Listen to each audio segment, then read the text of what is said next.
I would now like to introduce Dr. Ike Wilson, the president of JSOU, who will be the scene setter, or set the scene for the forum. His bio is in your program. However, I must say that in my professional SOF career, I know of no better warrior, scholar, author to host this event. First, before we see Dr. Wilson, would you please turn your attention to this short video?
Dr. Wilson, we're looking very much forward to your remarks. Great. Thanks so much, General Howard. And just for everyone on our audience, I just want to say we affectionately regard General Howard for our Future of SOF forums as the maestro. So you'll probably be hearing that reference throughout the next 2 days. First, I want to just thank everyone for taking and frankly making the time worldwide for joining us again this quarter for our next Future of SOF forum. I'm Dr. Ike Wilson, president of the Joint Special Operations University, the JSOU, and it's a pleasure to be with you this morning and again at this forum. Now, my challenge, and one that I heartily embrace every quarter, is to try to do the impossible. And if anyone knows me, I am cursed with the gift of gab, so a couple of apologies right up front. I'm going to be trying to cover and provide a scene setter. I'm going to try to provoke and set a frame for the next 2 days' conversations. Now, with 25 minutes to do that, with a heady topic that we're covering today, Special Operations Forces support to resilience and resistance, geostrategy in an era of compound threats, that's a lot to grapple with. I'm probably gonna get the hook at the 25-meter mark, but I'm gonna go at a pretty deliberate clip. We're gonna have some pictures, we're gonna have some videos as part of the scene setter to cover the 10,000 extra words that I'm just not gonna have time to go through. But at the end of the day, if I'm at all even close to successful, I'm gonna provoke some framing and some ideas that will hopefully carry and raise some questions and provocations throughout the next 2 days' journey. My second apology is I'm gonna be on script a bit. I'm gonna come out of script every once in a while to make this human as best as possible, but to get through the material, my apologies, I'm gonna be going back and forth on script. So let's just get started. Over the next 2 days, we will examine two different yet mutually reinforcing concepts. First, an appreciation of the role and importance of geostrategy, or more pointedly, the intersections of where the traditional physical security aspects of geography meet and collide with the less traditional but more primordial factors of human security as we further explore the contours of the emergent international security environment. Secondly, how an appreciation of geostrategy, that being the geographic direction of a state's foreign policy, how that yields important insights into Joint SOF's historical and future roles in the generation and incubation of not only new ideas, but of new operational practices of resilience and resistance operations. All that as part of integrated deterrence-generating statecraft solutions by way of gray zone campaigning, operations, activities, and investments. As seasoned SOF professionals know and are well aware, support to resistance and resilience has been a cornerstone of SOF since its inception at the beginning of the first age of SOF in and in the immediate wake of World War II. Resilience, which is a derivative of a policy of total resistance benefits from the concept's deterrent effects. More simply put, we like to regard this as George Kennan called it back in the 1940s, strong pointing. A total or national resistance policy as described in Dr. Otto Fiala's resistance operating concept, and we can go to the first slide, please, for a visual of this. And this was published by JSOU in 2020, serves as a credible deterrent to invasion by another state.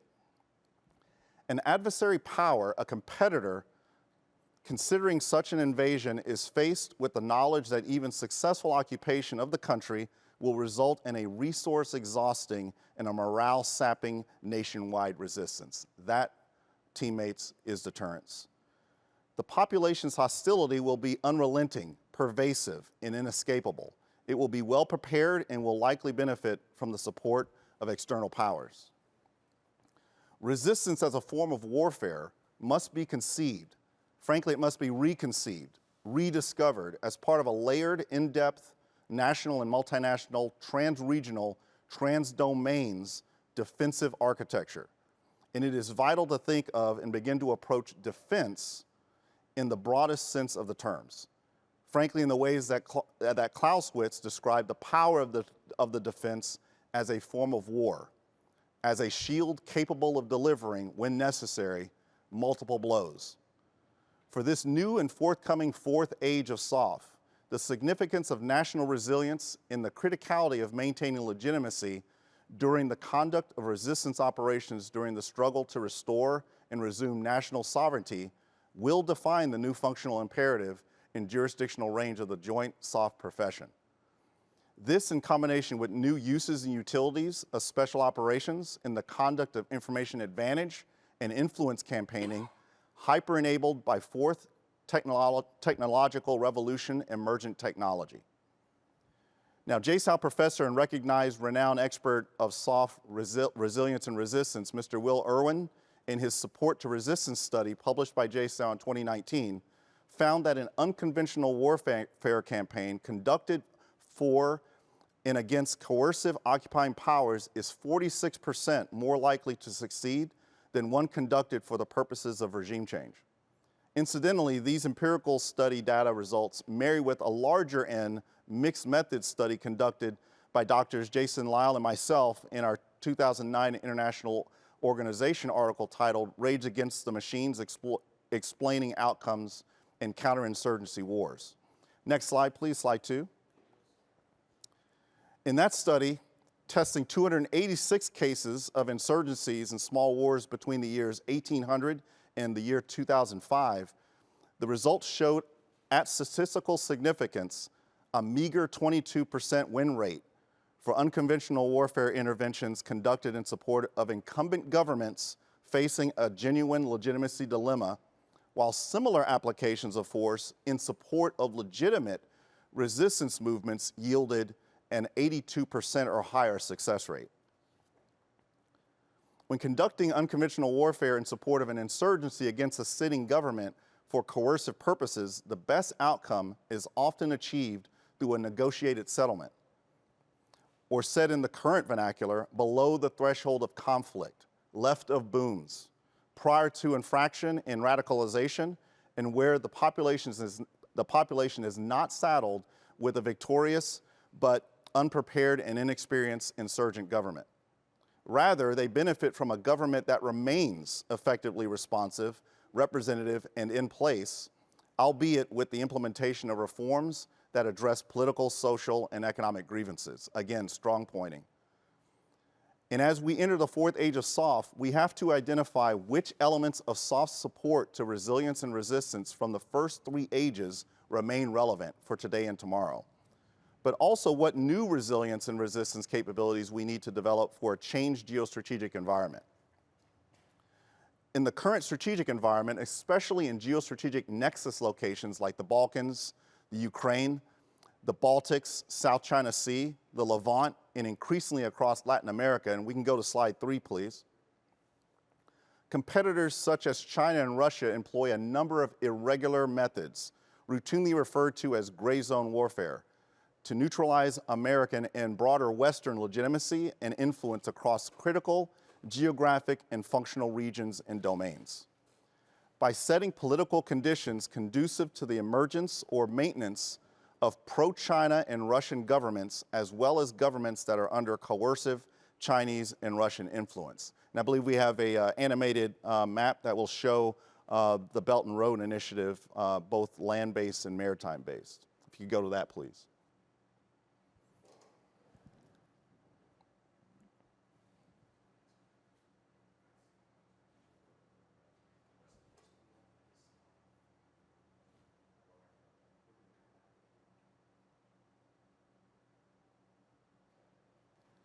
Four countries at present conduct the lion's share of state-based gray zone operations against the Western liberal international system order and the United States leadership of the same, its interests, allies, and partners. Those players, those stakeholders are China, Russia, Iran, and North Korea. And these challengers primarily use the following coercive tools in their gray zone toolkits, their disruptor toolkits: information operations, and more poignantly, disinformation operations, political coercion, economic coercion, cyber operations, space operations, proxy and surrogate support, and provocation by state-controlled forces. These actions are global in nature, span multiple regions, and threaten the territorial integrity and sovereignty of a range of nation-states. Unfortunately for the United States policymakers and managers alike, terms like competition, strategic rivalry, and deterrence are re-emerging concepts that have resulted in the U.S. government struggling to define, first, what it is that we're talking about, secondly, what the aspirational tangible policy ends are and intended to be, thirdly, how and with what resources are needed to achieve stated ends, and then fourth, what are the appropriate legal as well as cognitive frameworks needed to address the challenges of competition and to win while avoiding great power war of an existential nature, keeping competition below the threshold of war, again, left of the booms. Additionally, the historical capabilities of SOF in this context have not been the priority SOF mission set over the past 2 decades of combating violent extremism. Ultimately, this forum must generate SOF-relevant knowledge in the application of strategic and operational art and practical skills to answer 2 key fundamental questions: resilience to what and resistance from whom. Now I want to spend a couple of moments, and we'll go to slide 7, talking about compound security and the importance of positional advantage in what's going on in terms of convergence of compound security threats and dilemmas at the nexuses. Now, thinking about the current geostrategic picture, global climate changes as one dynamic, one compound security dynamic, have clearly accelerated, playing more and more of a driver of compound security dilemmas themselves. The current COVID-19 pandemic is simultaneously stressing the international system while also amplifying strategic rivalries. Globally, COVID-19 has unleashed a series of cascading crises: health, economic, fiscal, governance, insecurity, that challenge the elements that define stable nation states: social well-being, good governance, sustainable economies, rule of law, and safe and secure environments. All that making state fragility a real and consequential concern. We'll go to slide 8. Much of the concern about failed and fragile states rightly focuses on the disruptive effects that failed states unleash and perpetuate outside of their borders. Again, COVID-19 has undoubtedly accelerated pre-existing issues in many countries: economic, fiscal, human security, governance. But the weakening on state sovereignty has implications beyond stability. These dynamics simultaneously incrementally undo the Westphalian system, creating alternative forms of statehood that do not export security, denying potential sources of hard and soft power for Western-aligned nation-states to employ globally. They lower the threshold of access and influence for strategic rivals like China and Russia. They increase the cost of maintaining favorable balance of power over time, and by stressing the international system, increase the likelihood of a kind of true multipolar international order that weakens the West and strengthens the relative position of China, Russia, and other spoiler states like Iran, North Korea, Turkey, just to name a few. Today's tumultuous global security environment might be best characterized as one of contagious, disruptive change, converging trans-regional compound security threats, a pathological weakening of nation states, and arguably a breakdown of the Western liberal order itself. Historian Walter Russell Mead described the change character of geopolitical competition in this way, and I'll quote, "Sometime in 2013, we reached a new stage in world history. A coalition of great powers has long sought to overturn the post-Cold War Eurasian settlement that the United States and its allies imposed after 1990. In the second half of 2013, that coalition began to gain ground. The big three challengers, Russia, China, and Iran, all hate, fear, and resent the current state of Eurasia.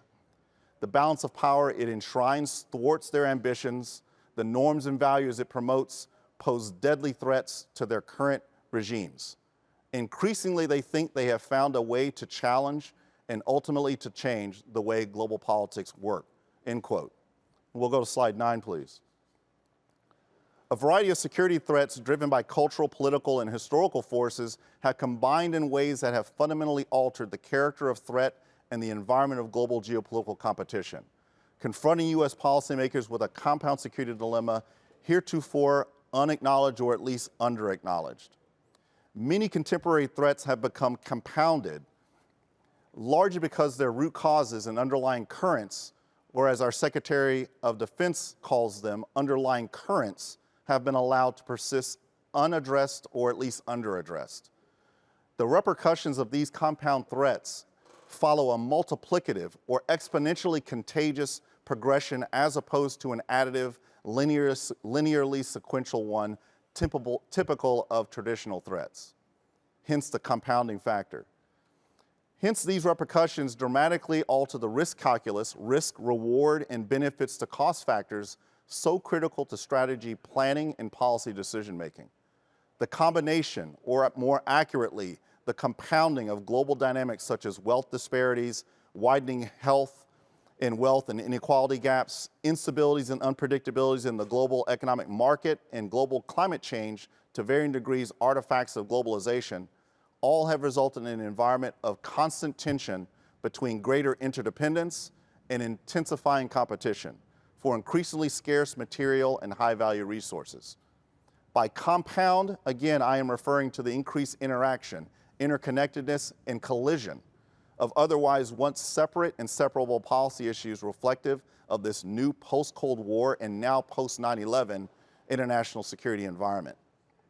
Now, one of the many important characteristics of compound security threats is a tendency of these threats to converge towards and sometimes export instability out of key geostrategic nexus locations.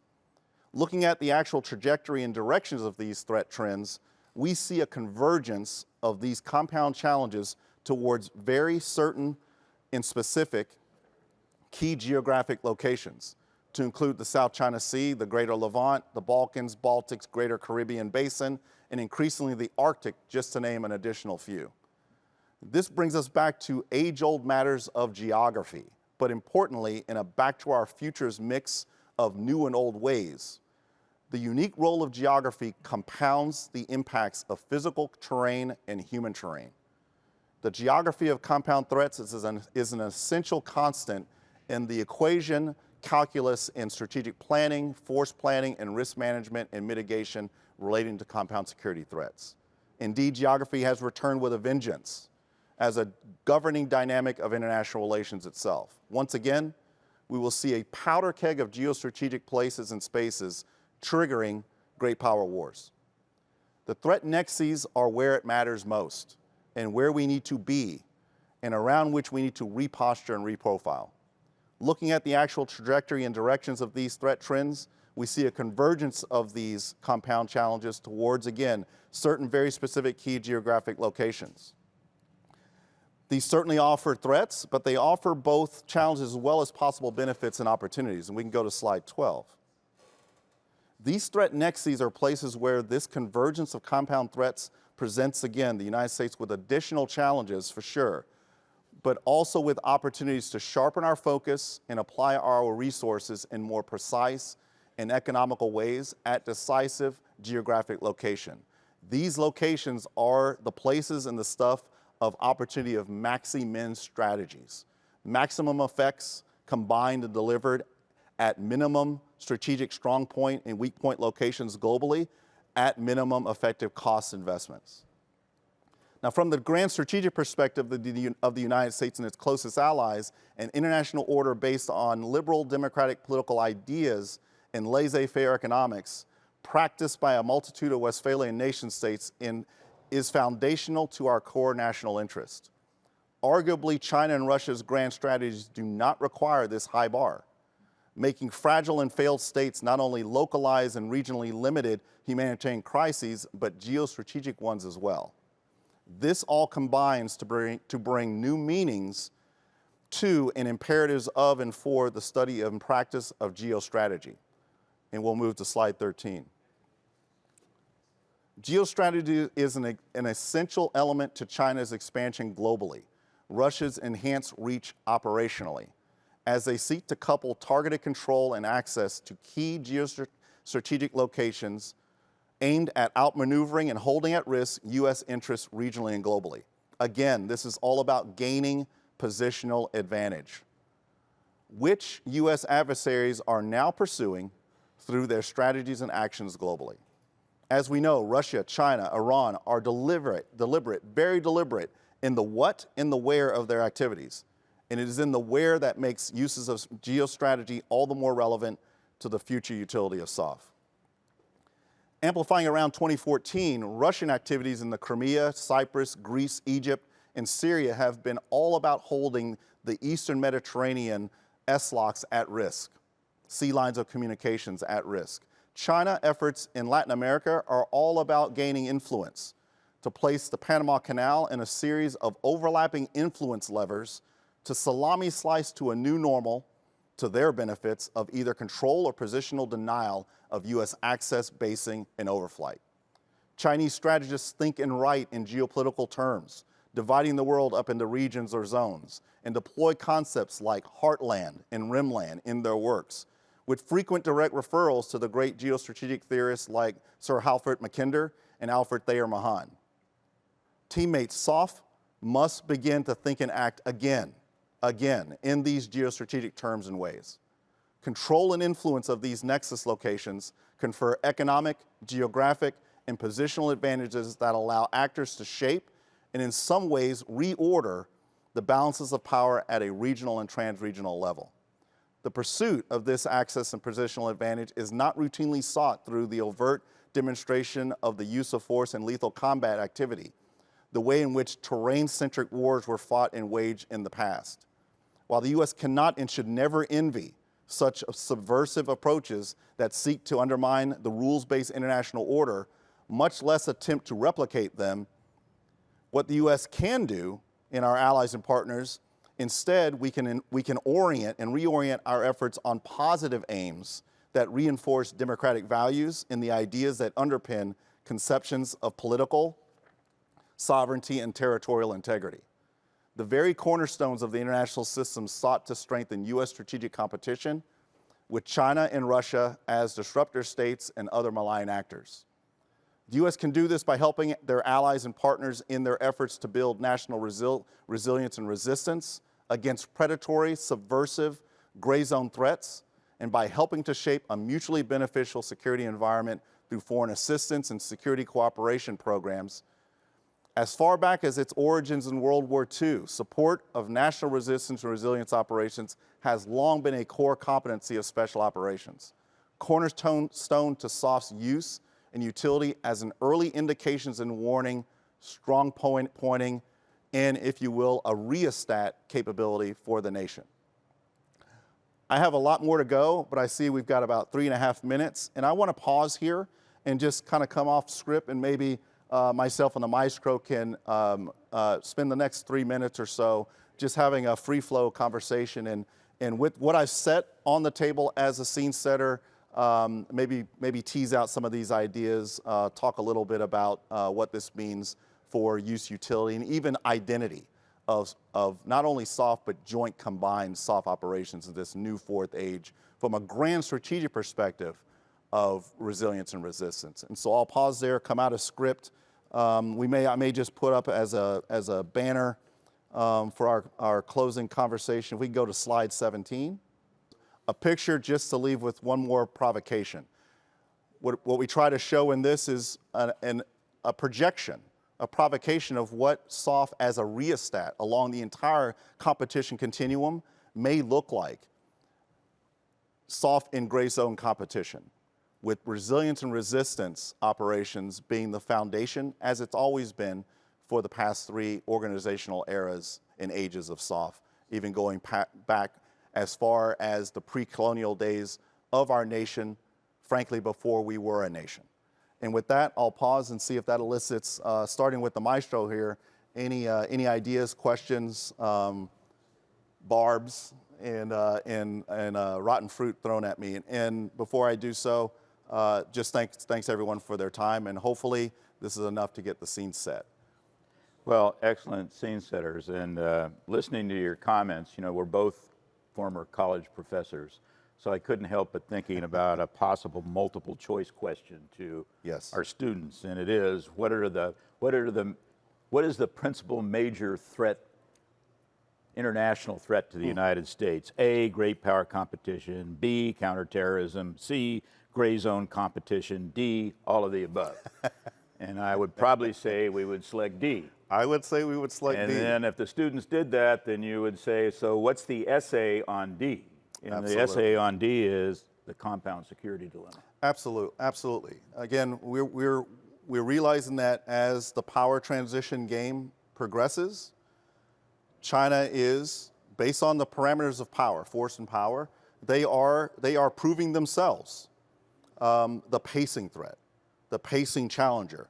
I like to think about this and define this more as the pacing rival, to pit this as a great power rivalry.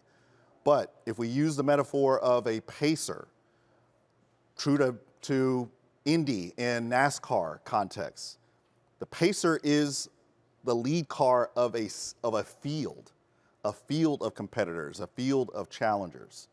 And so as we go forward and pace our resilience and resistance profiles and preparedness upon the pace car, if you will, we would be remiss in forgetting the rest of the field, and most importantly, the compounding of that field, not as discrete cars, but a whole field of competitors. And that's how I would probably start my essay in your class, Maestro.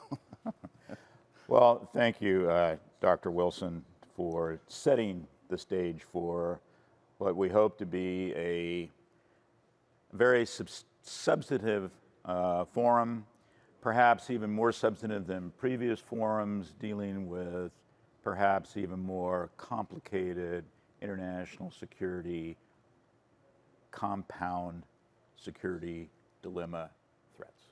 Wonderful to be with you. Thank you so much. Thank you.